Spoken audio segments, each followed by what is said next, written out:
Hello, this is StampyLongNose, and today I'm bringing you something different. This is some Halo 3 gameplay, and I'm going to show you a few forged creations, a few mazes that I've built in Halo 3, and then there's a few in Halo Reach that I'm also going to show as well.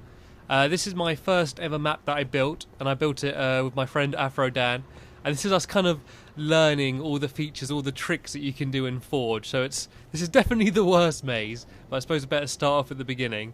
And we played a different map, where there was these things where you pick up a power-up and then you get crushed by a crusher.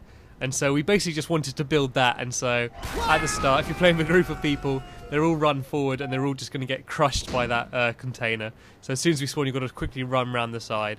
And then of course there's going to be people trying and work their way up here and trying to get through there maybe. And you see it's all kind of messily built, a bit thrown in, but there's actually, the dumpster's in the way now, there's actually a turret gun you can grab through the wall.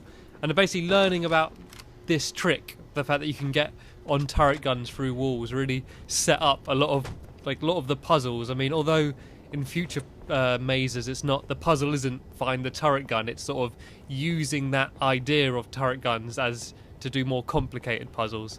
And here this is another simple one, it's just you've got to grenade jump.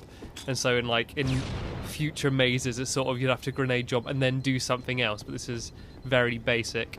So this is kind of more difficult. It's basically what we had at the beginning being crushed, but this time it's sort of propelling you upwards. You've got to kind of jump down, and then there's another turret gun you've got to grab onto.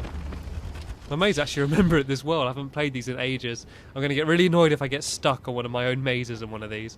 And this is another bit. This is actually something that people got stuck at quite a lot. You simply walk up here and they're like, oh, it's a dead end. They'll try and go out these gaps and that, but they can't fit through. And all you've got to simply do is turn around and jump back that other direction, but a lot of people don't look like behind them and up.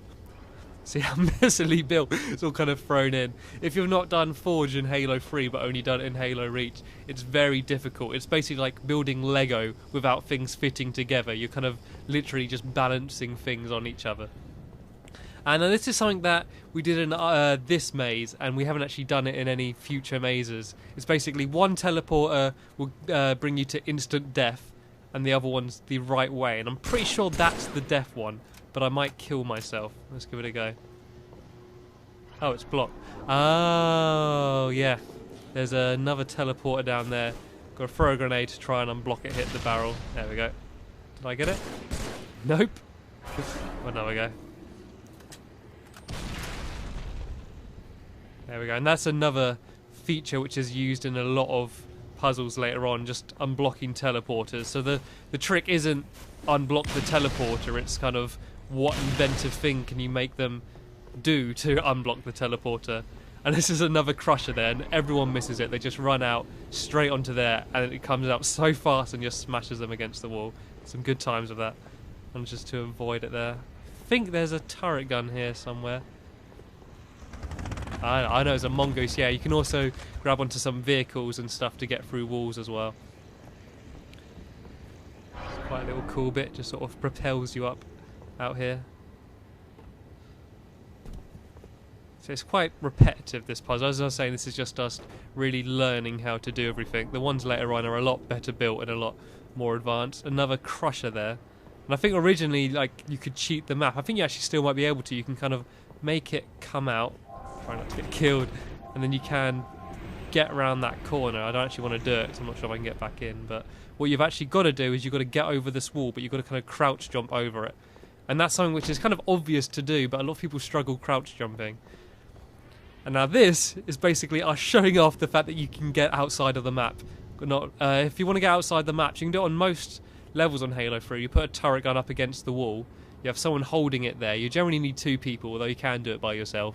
And you get someone to grab onto the turret, look up, so the camera's outside the turret, turn into a ball mode. It's got to be done in Forge, and you can get outside. But basically, if I walk anywhere over there, I instantly die. So what you've got to do is you've got to kind of float down here, and you can walk forward, but if you turn around, there's a sneaky teleporter there. That's the one that a lot of people miss. There's a lot of ways you can just die, and we kind of we did it because we found it funny, killing our friends. But in actuality, kind of everyone just got a bit annoyed about it because they get to here, then they get crushed by this vertical crusher here. Just got to crouch under that one.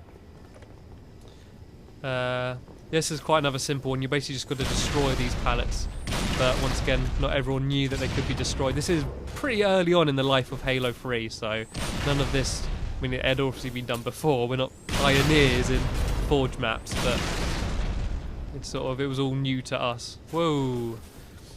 And also we want to make sure if you do want to build some mazes, make a good game type for it as well. Like, I believe I can't die from getting shot by teammates, I believe, which is always a good thing. You want to stop people from griefing each other, and you want to make it so that people can't stop you from getting it past, like by blocking your way.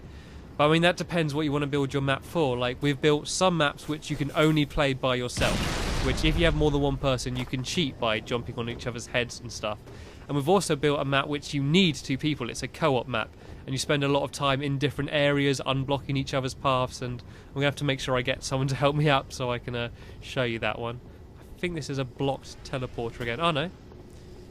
I think I've cheated this bit. I think originally you're supposed to bounce a grenade off that panel from the other side, but I must have accidentally done it early. And there should be, yep, something in the ceiling. So once again, it's kind of the same trick, but the mongoose is in the ceiling rather than the wall, so just slight variations. And that's the end of the map. A few awkward banging your head jumps, climb up the stairs, or badly built stairs, look down, that's Afro Dan, Stampy Longnose, lol. And then it's always good to have a room at the end where people can just play around him for a bit. I mean, that wasn't our intention. We just put these guns down to write down that we built the map. But we often found that if you were in with a group of people, we'd finish the map and there'd be a load of people still wandering around inside, and we'd be there joking, shooting them, or they'd be here trying to grenade jump, and I'd be firing rockets to muck it up. And so there'd be a lot of people just playing around with just the stuff that's here, jumping on the ball, and they'd end up doing it even if everyone finished. Everyone would end up still just playing around, looking at the map from the outside to see what it looks like. And so from this map onwards, at the end I built a fun room, inverted commas, fun room, at the end of each map, which is just something that you can piss around in and have just some fun playing. And they started off quite simple, just kind of similar to that, but with some vehicles and stuff. And eventually I started building like race courses in the end of one map, and I built another map where they can fly around in banshees and stuff. So they got a bit more inventive, and so it was a bit of a incentive for people to play, because I'd kind of build these maps and force everyone on my friends list to play through them, and then that's sort of their incentive for getting to the end of the game. Anyway, this brings me to the end of this maze. I'll have a link in the description if you want to watch my second maze that I built. Cheers for watching.